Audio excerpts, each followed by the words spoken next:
The border of A മൈൻഡ്.കോമിലെ അജ്മലിന്റെ എഴുത്തുകളെക്കുറിച്ചുള്ള ഞങ്ങളുടെ commentary സീരീസിന്റെ പുതിയൊരു ഭാഗത്തേക്ക് സ്വാഗതം. നമസ്കാരം. ഇന്ന് നമ്മൾ നോക്കുന്നത് അജ്മലിന്റെ ഒരു ശ്രദ്ധേയമായ ബ്ലോഗ് പോസ്റ്റാണ്. ഏറ്റവും വലിയ വിപ്ലവങ്ങൾ ആരംഭിക്കുന്നതുള്ളിലാണ്. വളരെ ഇൻട്രസ്റ്റിംഗ് ആയൊരു ടോപ്പിക്കാണത്. അതെ, ഈ ലോകത്തിലേക്ക് നമ്മൾ കാലെടുത്തു വയ്ക്കുന്ന ആ നിമിഷം തൊട്ട് ഒരുതരം സമൃദ്ധത്തിലാണെന്ന് ലേഖനം പറയുന്നുണ്ടല്ലേ? ശരിയാണ്. സമൂഹം നമ്മളിൽ നിന്ന് ചിലത് പ്രതീക്ഷിക്കുന്നു. ഒരു പ്രത്യേക വഴിയിലൂടെ പോകണം, ചില റോളുകൾ എടുക്കണം, ചില സ്വപ്നങ്ങൾ മാത്രം കാണണം, അങ്ങനെ അതെ, ഒരു അലിഖിത നിയമം പോലെ. കൃത്യമായി. ജീവിതത്തിൽ ഇന്നിന്ന കാര്യങ്ങൾ നേടണം, സമൂഹം അംഗീകരിക്കണമെങ്കിൽ ഇങ്ങനെ ചെയ്യണം എന്നൊക്കെയുള്ള ഒരുപാട് ശബ്ദങ്ങൾ നമുക്ക് ചുറ്റുമുണ്ട് എന്ന് അജ്മൽ ചൂണ്ടിക്കാണിക്കുന്നു. അത് വളരെ ശരിയാണ്. ഉദാഹരണത്തിന്, അനുസരണയുള്ള കുട്ടികൾ നല്ല വിദ്യാർത്ഥികളാകണം, അവര് പിന്നെ നല്ല ഉദ്യോഗസ്ഥരാകണം, പിന്നെ സമാന ചിന്താഗതിയുള്ള പങ്കാളിയെ കണ്ടെത്തണം, അടുത്ത തലമുറയെ വാർത്തെടുക്കണം. എന്നിട്ട് ആ ചോദ്യങ്ങൾ വരും. നിങ്ങളുടെ ജോലിക്ക് സ്റ്റാറ്റസ് ഉണ്ടോ? ആവശ്യത്തിന് വരുമാനം കിട്ടുന്നുണ്ടോ? വലിയ വീട്, നല്ല കാറ്, അടിച്ചുപൊളിച്ചു വെക്കേഷൻ, ഈ പറയുന്ന വിജയത്തിന്റെ ചിഹ്നങ്ങളൊക്കെ സ്വന്തമാക്കിയോ എന്നുള്ള ചോദ്യം. അതെ അതെ. ഈ ഒരു സ്ഥിരം വഴിയിൽ നിന്ന് ആരെങ്കിലും ഒന്ന് മാറി നടന്നാലേ. അതാണ് പ്രശ്നം. അവരെ സമൂഹം ഒന്നുകിൽ ഒറ്റപ്പെട്ടവരായി കാണും, അല്ലെങ്കിൽ എന്തോ ഒരു പ്രത്യേക സ്വഭാവക്കാരായിട്ട്, ചിലപ്പോ പരാജയപ്പെട്ടവരെന്ന് മുദ്രകുത്തും. തീർച്ചയായും. അവരുടെ തീരുമാനങ്ങളെ അവരെന്തിനാണ് പ്രാധാന്യം കൊടുക്കുന്നത് എന്നതിനെയൊക്കെ സമൂഹം ചോദ്യം ചെയ്യും. എന്നാൽ ഈ ലേഖനത്തില് അജ്മൽ ചോദിക്കുന്ന ഒരു പ്രധാന ചോദ്യം, ഈ സമൂഹത്തിന്റെ ശാസനകളെ നമ്മൾ ധൈര്യമായിട്ട് അവഗണിച്ചാലോ? പുറത്തുനിന്നുള്ള ഈ പ്രതീക്ഷകൾക്ക് പകരം നമ്മുടെ ഉള്ളിലെ, നമ്മുടെ ആത്മാവിന്റെ വിളി കേട്ട് സ്വന്തം വഴി നമ്മൾ തന്നെ ഉണ്ടാക്കിയെടുത്താലോ? അതൊരു വലിയ ചിന്തയാണ്. കാരണം ലേഖനം നമ്മളോട് ആവശ്യപ്പെടുന്നത് അതാണ്. നമുക്ക് ചേരാത്ത, പുറമേ നിന്ന് കിട്ടിയ ഐഡന്റിറ്റികളൊക്കെ ഉപേക്ഷിക്കാൻ, എന്നിട്ട് സ്വന്തം മൂല്യങ്ങൾ കണ്ടെത്താൻ. അതെ, സ്വന്തം സ്വഭാവത്തോട് ചേർന്ന് നിൽക്കുന്ന ഒരു ജീവിതം നയിക്കാൻ പറ്റുന്ന ഒരു ലോകം, അതിനെക്കുറിച്ചൊന്ന് ചിന്തിക്കാൻ പറയുന്നു. കുട്ടികളുടെ ആ ഒരു ജന്മസിദ്ധമായ കഴിവുകൾ, അവരുടെ ആ ക്യൂരിയോസിറ്റി, അതിനെയൊക്കെ പ്രോത്സാഹിപ്പിക്കുന്ന മാതാപിതാക്കൾ. വിദ്യാഭ്യാസം എന്നത് വെറും പാഠങ്ങൾ പഠിപ്പിക്കലല്ലാതെ സ്വയം കണ്ടെത്താനുള്ള ഒരു വഴികാട്ടിയാകുന്നത്, അങ്ങനെ ഒരു ലോകം. പിന്നെ നമ്മളിലെ വൈരുദ്ധ്യങ്ങളെ അംഗീകരിക്കുന്നതിനെക്കുറിച്ചും പറയുന്നുണ്ട്. അതെനിക്ക് വളരെ ഇഷ്ടപ്പെട്ടു. അതെന്താണെന്ന് വെച്ചാൽ, ഒരാൾക്ക് ചിലപ്പോൾ വളരെ ശാന്തനായി പ്രകൃതിയോട് ഇണങ്ങി ജീവിക്കാൻ ഇഷ്ടമുണ്ടാവാം. അതെ. അതേസമയം തന്നെ പഴയ ചിന്തകളെ, തെറ്റായ കീഴ്വഴക്കങ്ങളെ ചോദ്യം ചെയ്യുന്ന ഒരു പോരാളിയുമായിരിക്കാം അയാൾ. ശരിയാണ്, രണ്ടും ഒരാളിലുണ്ടാവാം.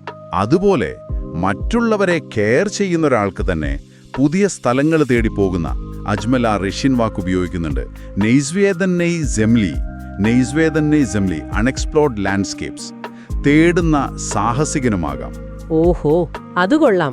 വൈരുദ്ധ്യങ്ങളെ അംഗീകരിക്കുക എന്നത്. അതെ, ഒരുപക്ഷേ ഈ 9 to 5 കോർപ്പറേറ്റ് ജോലി ചെയ്യുന്ന ഒരാളുടെ ഉള്ളിലെ വിളി ഒരു കരകൗശല വിദഗ്ധനാകാനായിരിക്കും. ആയിരിക്കാം. അല്ലെങ്കിൽ ഒരു വക്കീലിന് ഒരുപക്ഷെ ലോക സംസ്കാരങ്ങളെക്കുറിച്ച് എഴുതാനും പറയാനുമായിരിക്കും ഇഷ്ടം. അല്ലെങ്കിൽ ഒരു മാനേജർക്ക് കൃഷി ചെയ്യാനാവും താല്പര്യം. അപ്പൊ ആ ജോലിക്ക് സമൂഹത്തിലുള്ള വിലയല്ല, അത് ചെയ്യുന്ന ആൾക്ക് കിട്ടുന്ന ഒരു സംതൃപ്തി, ഒരു അർത്ഥം. അതെ, അതാണ് പ്രധാനം.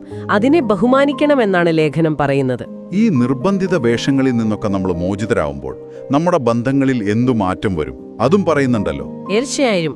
ഈ സ്റ്റാറ്റസിനും പൈസയ്ക്കും വേണ്ടിയുള്ള ഓട്ടം നമ്മൾ നിർത്തുമ്പോൾ, അല്ലെങ്കിൽ അതിന്റെ പ്രാധാന്യം കുറയ്ക്കുമ്പോൾ, നമുക്ക് നമ്മളോടും മറ്റുള്ളവരോടും കുറച്ചുകൂടി ആഴത്തിൽ കണക്ട് ചെയ്യാൻ പറ്റും.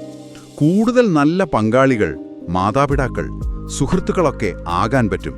അതെ, ഈ പുറമേയുള്ള ഐഡന്റിറ്റികൾക്കപ്പുറം നമ്മൾ എല്ലാവരും മനുഷ്യരാണ് എന്നുള്ള ആ ഒരു പൊതുവായ കാര്യം തിരിച്ചറിയാൻ പറ്റും. പരസ്പരം മനസ്സിലാക്കിയും ബഹുമാനിച്ചുമുള്ള ബന്ധങ്ങൾ. സമ്പത്തും പദവിയുമല്ല, അടുത്ത തലമുറയ്ക്ക് നമ്മൾ എന്തു മൂല്യങ്ങളാണ് കൈമാറുന്നത് എന്നതാണ് പ്രധാനം. ശരിയാണ്. അജ്മൽ പറയുന്ന മറ്റൊരു പ്രധാന കാര്യം, ആധികാരികമായി ജീവിക്കാനുള്ള നമ്മുടെ ധൈര്യം. അതുതന്നെയാണ് നമ്മൾ കൊടുക്കുന്ന ഏറ്റവും വലിയ പൈതൃകം. ഉള്ളിലെ വിളി കേൾക്കുക, അതിനനുസരിച്ച് പ്രവർത്തിക്കുക. അത് മറ്റുള്ളവർക്ക് എത്ര വിചിത്രമായി തോന്നിയാലും, അംഗീകാരം കിട്ടിയില്ലെങ്കിലും. അതെ, അങ്ങനെ നമ്മൾ ജീവിക്കുമ്പോൾ അത് വരും തലമുറയ്ക്ക് ഒരു പ്രചോദനമാകും. നമ്മളെ യഥാർത്ഥ സ്വത്വത്തെ നമ്മൾ ബഹുമാനിക്കുമ്പോൾ അടുത്ത തലമുറയ്ക്ക് അവരുടെ പൂർണ്ണമായ മെരുക്കപ്പെടാത്ത സ്വത്വങ്ങളുമായിട്ട് മുന്നോട്ട് വരാൻ നമ്മളൊരു അനുവാദം കൊടുക്കുകയാണ്. പ്രതീക്ഷകളുടെ ആ ചങ്ങലകൾ പൊട്ടിക്കാൻ അവരെ സഹായിക്കുന്നു. അങ്ങനെ ആത്മാവിന്റെ വിളി കേൾക്കുമ്പോൾ കിട്ടുന്നൊരു സംതൃപ്തിയുണ്ട്.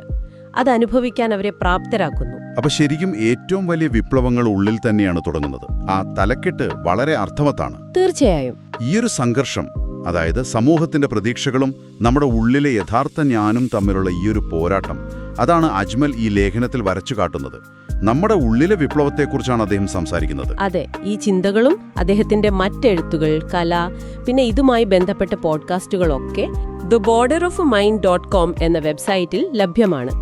താല്പര്യമുള്ളവർക്ക് തീർച്ചയായും സന്ദർശിക്കാവുന്നതാണ്. പരമ്പരയിലെ അടുത്ത ഭാഗവുമായി ഞങ്ങൾ വീണ്ടും വരാം. പോകുന്നതിന് മുമ്പ് ഇത് കേൾക്കുന്ന നിങ്ങളോടൊരു ചോദ്യം. നിങ്ങളുടെ ജീവിതത്തിൽ എപ്പോഴെങ്കിലും ഇതുപോലൊരു സംഘർഷം തോന്നിയിട്ടുണ്ടോ? സമൂഹത്തിന്റെ പ്രതീക്ഷകളും നിങ്ങളുടെ ഉള്ളിലെ യഥാർത്ഥ ആഗ്രഹങ്ങളും തമ്മിൽ ഏതു വഴി തിരഞ്ഞെടുക്കാനാണ് നിങ്ങൾക്ക് കൂടുതൽ താല്പര്യം? ഒന്ന് ചിന്തിച്ചു നോക്കൂ.